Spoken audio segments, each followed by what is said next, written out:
Para entender los problemas sociales y jurídicos, es necesario analizarlos con criticidad y objetividad. Más que Derecho es un espacio universitario de la carrera de Derecho para conversar sobre temas sociojurídicos. Comenzamos. Hola, ¿qué tal? Muy buenas tardes tengan todos y todas ustedes. Bienvenidos y bienvenidas al programa de Más que Derecho de la licenciatura en Derecho de la Universidad Iberoamericana Torreón. Y bueno, el día de hoy tenemos dos grandes invitadas. Primeramente, la maestra Mariana Paola Berumen Muñoz, docente de la licenciatura en Derecho, y la alumna Paulina Vázquez, estudiante en Derecho de la Universidad Iberoamericana. Muchas gracias por estar aquí, Paulina. Gracias por la invitación. Y bueno, como les adelantaba desde un inicio, vamos a hablar de esta nueva composición en cuanto a las relaciones entre México y los Estados Unidos, ¿no? Que conforme han ido avanzando los últimos meses de este 2023, pues se ha ido configurando de una forma distinta, ¿no? Entonces, sí quisiéramos hablar primero del tema de la adicción y del tráfico de fentanilo, que ha representado un sinfín de discusiones a nivel legislativo, tanto en los Estados Unidos como también en México, y bueno, sobre todo en el tema político, y hoy en día también se centra en muchos debates del mismo. Entonces, quisiera preguntarle primero a usted, maestra, en cuanto a este tema, ¿quién es el culpable o qué organismo o cuál diría usted que es el que ha desarrollado esta adicción al fentanilo en ciudades de Estados Unidos, también en ciudades mexicanas, y por qué se acusan unos y otros, ¿no? Sí, bueno, mire, en mi opinión, yo pienso que no hay un culpable en específico, sino son varias partes ahí. Están los países, los gobiernos, pero también están los ciudadanos y también pues en eso las compañías, ¿verdad? De los dos países. Entonces, yo opino que por motivos electorales, políticos, entre los dos países, los dos gobiernos se echan, ¿verdad? Pero la cuestión es que si lo vemos de un punto de vista, por ejemplo, de Estados Unidos, a mi parecer, el gobierno de Estados Unidos está muy, no quiero decir la palabra controlado, pero las corporaciones americanas tienen mucho poder sobre el gobierno de Estados Unidos, y inclusive el sistema legal americano lo permite con el Lobbying Act. Entonces, desde ahí empieza el problema, por ejemplo, de las adicciones en Estados Unidos, y más en específico del fentanilo, que el problema de los opioides, en donde este problema de salud pública lo empiezan las compañías farmacéuticas para hacer más adictos a los opioides, y que de esta manera se vendan más sus medicamentos, ¿verdad? Claro. Entonces así fue como comenzó este problema del fentanilo. Ahora, sí están involucrados otros factores, también como el narcotráfico, pero sin embargo, ahí también nos metemos a cuestiones pues de corrupción que van dentro de o sea, cómo es que llega el fentanilo, por ejemplo, a los Estados Unidos. Claro. Si a Estados Unidos directamente o por la vía de México. Sí. Y respecto a ese tema que usted menciona, antes de pasar acá con Paulina, ¿por qué si es una frontera tan controlada? Usted ya mencionaba ahí el tema, creo que ahí está la respuesta, pero si es una frontera tan controlada, si también de vía aérea es muy controlado de ida y de vuelta, ¿por qué sigue siendo una frontera muy porosa? ¿Por qué se sigue traficando, no? ¿Cuál diría usted que sería el punto?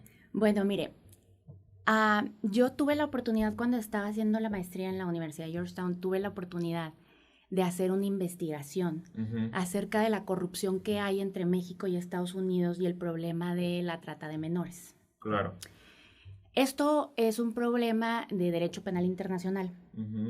Entonces, lo podemos traducir en problemas también como tráfico de órganos, tráfico de drogas, tráfico de armas, delitos internacionales, ¿ok? Bueno, la cuestión aquí es que en mi investigación yo, la conclusión que di es que hay un problema, de hecho, en el control de la frontera en Estados Unidos. Uh-huh. O sea, hay ya casos en donde el Departamento de Justicia de Estados Unidos declara como gente del gobierno de Estados Unidos, en específico, trabajando para el Departamento de Seguridad Nacional. Okay. En donde está a su cargo el secretario Mayorkas, que es el Department of Homeland Security, que es el que tiene control de todo el área de los migrantes, ¿verdad? Sí. En Estados Unidos, que varios de sus agentes de migración estuvieron inmiscuidos en el paso de menores. Okay. Sí, y también en el paso, pues, de otras cosas. De drogas. Sí.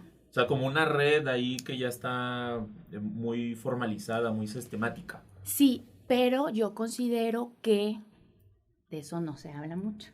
Claro. En los medios de comunicación de eso no se habla mucho. Claro que hay otras maneras por las que se pasa pues la actividad criminal, ¿verdad? Uh-huh. Pero corrupción la hay, y no nada más de la frontera, ya también estando adentro. Uh-huh. Se sabe también, hay mucho reportajes de periódicos internacionales que saben que, por ejemplo, el dinero que se lava en los Estados Unidos se lava en lugares muy populares como bancos. Okay. Hay muchas noticias de eso. Okay. Que fue el flujo de ese dinero fue un gran apoyo para la crisis del 2008 en Estados Unidos. Sí.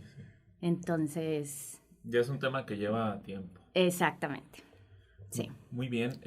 Oye, y ahora que mencionaba Paulina, la maestra, sobre cómo se componía el fentanilo, ahí también traías unos datos, ¿no?, muy relevantes respecto a este tema, si nos los quieres compartir. Sí, bueno, el fentanilo principalmente fue diseñado como un medicamento para tratar el dolor intenso, uh-huh, que es el postcirugía, y controlar ese síntoma difícil con padecimientos neurológicos, ya que es 100 veces más efectivo que la morfina y 50 veces más que la heroína.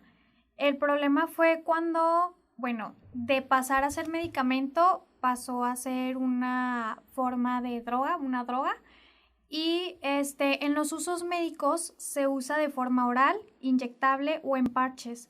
Y en su uso ilegal vienen en presentaciones como el polvo blanco, las pastillas, cápsulas y los dulces con diferentes tipos de nombre.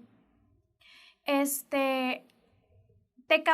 una sustancia que te causa adicción desde la primera vez que la usas, y es difícil dejarla, ya que tú necesitas tener esa sustancia para volver a sentirte bien.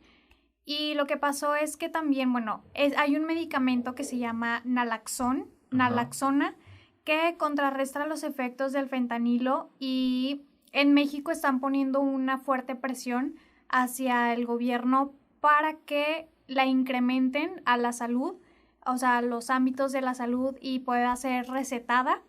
Okay.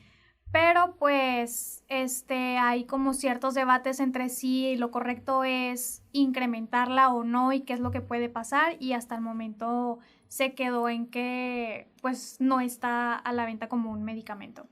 Sí, digo, por lo que tú comentas y por lo que se ha hablado en otros espacios, es una sustancia sumamente adictiva, 1000 veces más potente que otras que se ha visto antes, y bueno, también tengo entendido que muy fácil de hacer, no es tan costosa. Entonces esto es como si quien dice una bomba de tiempo en cuanto a temas de salud, ¿no? Y que ya hemos visto también este tipo de videos de grandes ciudades en los Estados Unidos, que hay colonias de personas en un estado pues muy lamentable de salud, ¿no? Pero bueno, siguiendo con eso, Paulina, y también que después quiero pasar con la maestra, sobre todo con esta pregunta, ¿esto qué representa, no? ¿Representaría una herramienta política? ¿Cómo se pudiera dar también solución a ese problema tan grande? Porque no nada más, como ya les mencionaba, no es un problema de salud, es un problema que está llegando más allá de la política y que es algo que también vamos a hablar en nuestro siguiente segmento sobre las elecciones, porque se habla hasta de invadir a México, ¿no? ¿Tú qué piensas de ello, Paulina? Bueno, ya no solo se trata de una problemática de salud pública, sino uno de asunto de seguridad bilateral, ya que son dos países en los que, bueno, más de dos países en los que se están siendo involucrados. Y sí, actualmente se está usando este tema como una estrategia política por parte principal de los republicanos, que bueno, ahorita los que están queriendo entrar en campaña es Trump, Haley, Ramaswamy, Johnson, Eider, Blinkley, Scott, bueno, entre otros. Y lo que establecen ellos es que para Estados Unidos ya es una problemática muy grande en la que las estadísticas de las personas que han fallecido está muy grande y en las principales ciudades muchos homeless, como es muy barato, pues empiezan a consumir estas sustancias y que pues ya era un asunto que tenía que ponerse fin o por lo menos tenía que comunicarse hacia México, Estados Unidos, que, bueno, Estados Unidos principalmente dice que México es el que tiene la culpa, ya que en México es donde se hace el proceso y donde se, pues, le vende principalmente las sustancias a Estados Unidos. Entonces, Estados Unidos, pues, con sus estrategias políticas, muchos que quieren ser los próximos candidatos dicen que quieren detener el problema desde México. Entonces, pues, ahí empieza su campaña hacia lo político, que dicen que el problema es México. Y de hecho, si te vas a las noticias de México, López Obrador en una conferencia de prensa estaba hablando sobre ese problema que había dicho, que habían salido pues en noticias de Estados Unidos, principalmente en New York Times, y él decía que pues era un problema, sí era un problema en México, pero que no se compara nada que ver con Estados Unidos, ya que en México él aseguraba que en 2021 se registraron 19 defunciones a comparación en Estados Unidos que fueron 80,411 decesos. Okay. Entonces ahí es como México pues puede decir que le está tirando la pelota a Estados Unidos diciendo, mira, aquí tenemos 10, nuestras estadísticas son 19, contigo son 80,000, ¿quién es el problema? ¿De quién es el problema? Ok. Sí, y volviendo ahí con usted, maestra, como dice Paulina, se están echando la bolita y Estados Unidos, pues como muchas de las ocasiones lo ha hecho históricamente, el problema viene de fuera, ¿no? Y bueno, México también ha echado la culpa, por decir palabras más, palabras menos, a China. Pero bueno, en ese aspecto quisiera, aparte de esto que comentábamos de la herramienta política, también relacionar con algo que usted dijo con el segmento de la crisis del 2008 y cómo todo viene siendo una cadenita que históricamente se ha formado, porque también recordamos, pues no nada más hay tráfico de fentanilo de México a los Estados Unidos, sino también existe el tráfico de armas de Estados Unidos a México, como históricamente sabemos del caso de Rápido y Furioso, cosas que ya tienen sexenios, pero que nos han pegado, ¿no? ¿Usted qué diría de esto? Sí, exactamente. Bueno, en mi opinión, o sea, como operaciones Rápido y Furioso, en donde el gobierno bueno, en específico Hillary Clinton, estaban los demócratas. Aquí ya no es cuestión, siento, de partido político, no, ¿verdad? No, de izquierda o de derecha. Claro. Que en Estados Unidos, lo que le digo mucho a mis alumnos es que se marca mucho la izquierda y se marca mucho la derecha, considero yo. Entonces, aquí creo que ya no es cuestión de eso. Estados Unidos es una de sus fuentes más grandes de ingresos, es la venta de armas. Claro. Entonces, por ejemplo, en esta operación, lo que querían era rastrear estas armas que venían a México y con la finalidad de que las utilizaran los cárteles de la droga, pero al final, pues, estas armas desaparecieron, ¿verdad? Entonces, sí, bueno, la cuestión acá, sí, considero, esa fue, por ejemplo, con los demócratas, pero después vino Donald Trump.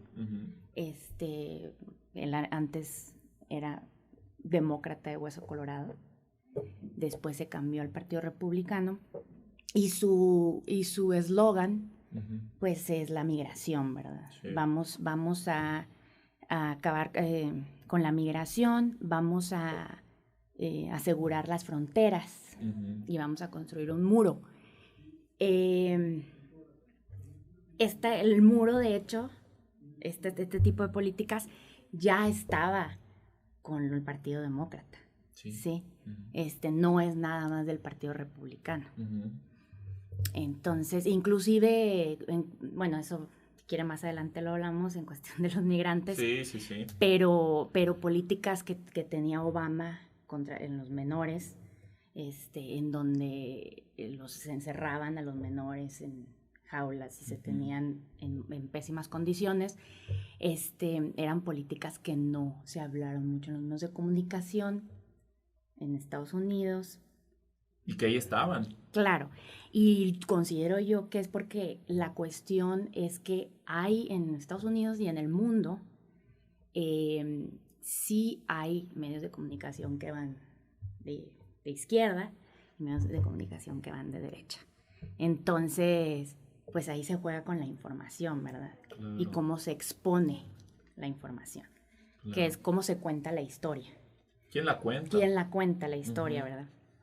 Entonces, lo que hace Trump, pues, es esto: vamos a asegurar la frontera, y luego ya viene Biden, que ahorita ya el Partido Republicano le pelea mucho como el control de los migrantes, cómo está desbordado, y ahorita por esta cuestión considero que otra vez Trump está entre los muy fuertes en el Partido Republicano.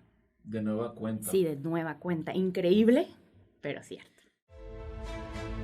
Para entender los problemas sociales y jurídicos, es necesario analizarlos con criticidad y objetividad.